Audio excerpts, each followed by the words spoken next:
One of the things that we haven't touched on yet is that obviously you guys see nurses in the medical field see a lot of different things, ranging from in the ER. One of my college roommates was a ER doctor, still is, and the stories I used to hear, of what they would experience on a day to day. Anything stick out in your mind over the years of nursing?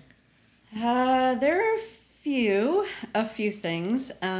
So it's funny because from an emergency nurse perspective, it's all about the stories and trying to not one up each other, but to know that your experience is it's sometimes traumatizing. So when you're seeing people in their worst situations, sometimes you just can't help but to feel really you have to have a professional distancing because it's not your family that you're taking care of, but sometimes to just be in the room with somebody who is dying, whose family members are crying. Sometimes you have to cry with them, and you don't always have that professional distancing. So there have been some times when I've taken care of people and cried alongside them with their family. Um, when I first started at a very large trauma center, I had been working at a smaller hospital before that in the ER. So coming to a bigger hospital with more opportunities and more traumas and things like that, there was one particular situation that happened that a patient came in who was just in a car accident.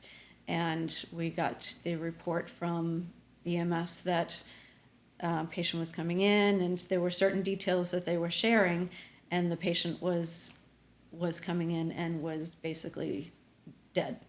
And we tried to work that case so much, and there were so many people in the room trying to save this person, and it didn't.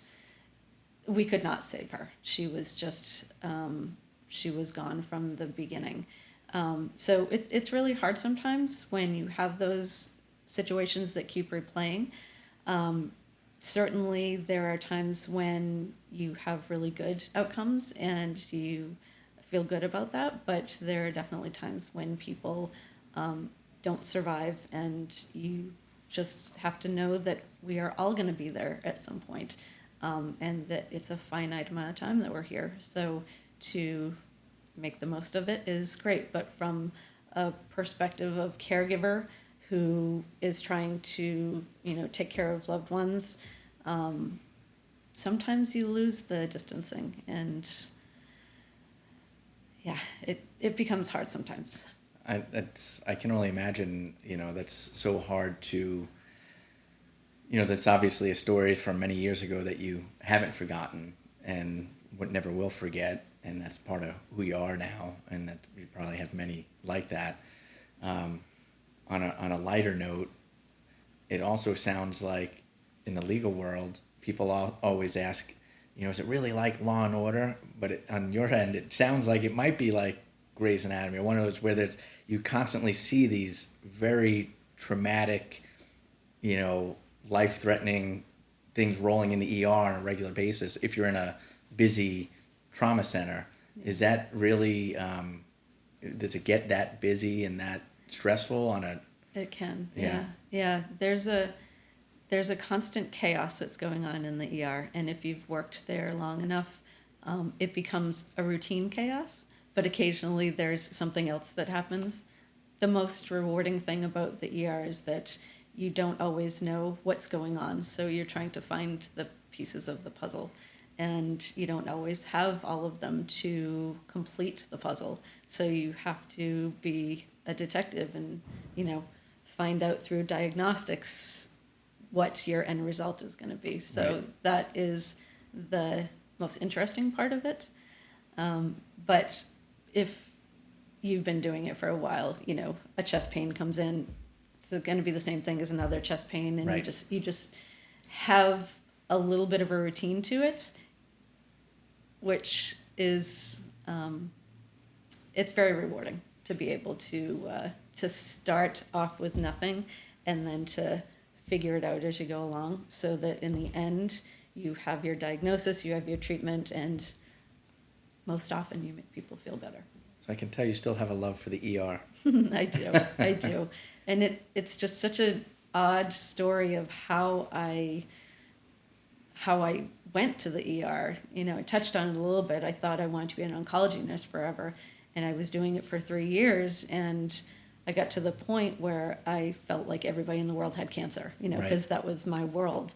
And I had an opportunity to go into the emergency room with a colleague of mine, and I'm like, I don't want to do that. That just sounds crazy. No. But then I interviewed, and then I'm like, okay, I guess I'll do this now. And it opened up a whole new world that I had no idea that I actually would love.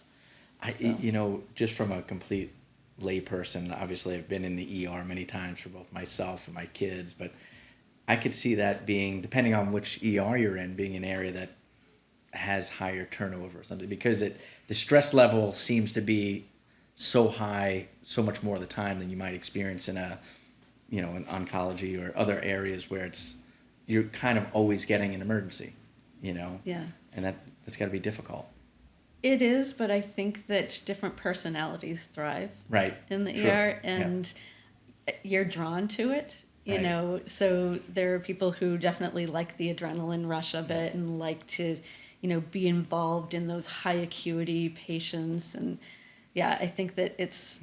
I can see from your smile you're one of them that's thriving. That. Yeah. Some days, yeah. But there is a part to it that that does kind of become routine. Yep. And I'll tell you another story that so for many years when I was working down at that trauma center, and it was Leahy Clinic, amazing place to work. So there were a fair amount of us who had been a group of people who were volunteering at the Boston Marathon. And I was able to kind of slide into one of the positions of the woman who was retiring. So I started volunteering. And so I started volunteering in 2012. And then the next year, 2013, was the year that the bombing happened. Wow. And so the medical tent at the end of the race is basically... You know, you take care of like 3,000 runners in a year, and those 3,000 runners are there for like muscle cramps and things like that. Usually nothing too high acuity, and it's an amazing group of people who just go there. It's like a MASH unit, you know. So nurses, physicians, all of these people go and volunteer every year, and it's a prestigious type thing, and it's just unbelievable. So that year, it was certainly different, that we're not just taking care of people with muscle cramps. So you worked the year of the bombing? I did. But from a protective mechanism, when everything started happening, people started coming into the tent, and then we would, you know, stabilize them, and they moved on. I had the thought that this is like my worst trauma day. I'm at work again. And everybody that I worked with who was volunteering, we all went into work mode and just took care of the people that we could, and then stabilized them and moved them out. So I feel that the amount of time that I'd worked in the ER helped me so that I could just go to work that day and to help the people that were there who were bomb victims. Well, I mean, I think to be able to flip the switch like you did and jump right into action, where people's instinct is to run from something like that and yours is to get to work, it just speaks to this industry. You know, I ran the marathon in 2004, and it holds a special place in my heart. We obviously all watched that, and just watching first responders like yourself, or the medical. There were even doctors that were running back into the line of fire to help people. It's just, it's it's amazing. You hope that if we were all faced with something like that we would, and I guess you don't know unless you try it, or not that you try it, that you experience it, which we hope we never have to. But to hear that you just click into gear, that's just an amazing.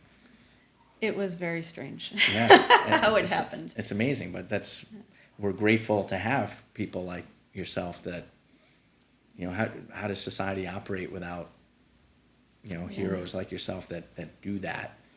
When I think every cell in your body is telling you to get to safety, you're putting yourself in harm's way to help other people. It's amazing. But that's quite a story. It was a crazy time, and everybody, the majority of people who were there that day have still been going back every year. It's like... Help the volunteers, you mean? Yeah. Like yourself? Yeah. Have you been back since? Yep, every year. Oh, wow. Yep. That's amazing. It's a great day. Wow. What was, you don't have to get into it if you're not comfortable, but what was that day like? How long were you there? Were you there quite a bit of time after it happened? So we were there for about an hour and a half afterwards. So the way that the tent is set up is that right at the finish line, if somebody is like struggling, if they're passing out, things like that, then they go in. There are two tents. So the first tent is right at the finish line. So basically it's kind of, healthy people who just ran 26 miles, and right. We kind of stabilize them, and then they just walk out. So it was the two tents, and basically we just kind of stabilize, and if people need to go to the hospital, then they will. So EMS is kind of at the end of the tent. So yeah, it just basically was like throughput. People just, were coming through, and the amount of resources that happened that day, it was almost like a perfect storm, that if something was going to happen that day, this was where it should have happened, because it was Patriots Day. All of the hospitals were very light in their operating rooms because they don't do operations on Patriots Day. It was change of shift around that time, so there was double the staff at almost every hospital. Wow. And we were within blocks of 6 huge trauma centers. Wow. That's why people survived. So you're hundreds of feet probably from where the bombs went off. Did you know what it was right away? No. Because it's not something you would think would be in your psyche of something that would happen. No. We heard something, and everything just kind of, our tent was full of people, of runners. We heard something, and then we were like, it was kind of silent. And then a few seconds later, there was another sound, and it was still silent. And then we all just kind of were like, okay, we need to figure out what's going on. And there was an announcer in our tent, and he's like, okay, just take care of your people. We'll figure out what's going on. And people started just kind of coming in, and EMS already has a mechanism in place of mass casualty type situations.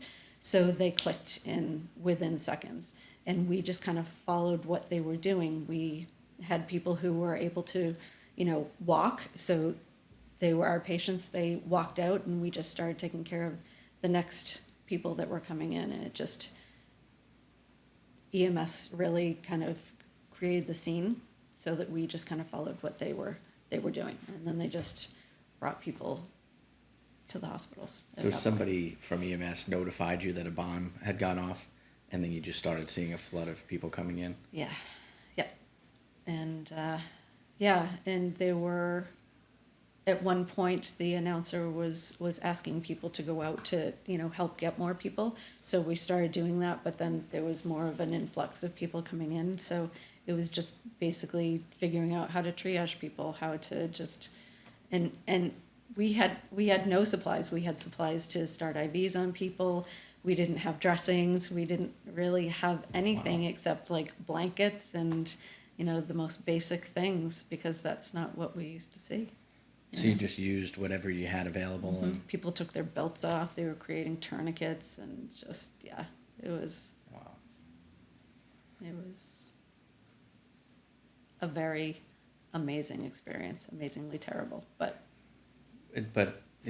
It's amazing too, the acts of kindness and love and people jumping into action that come out of those experiences that you've also experienced, which is the Yeah. great part of humanity. yeah.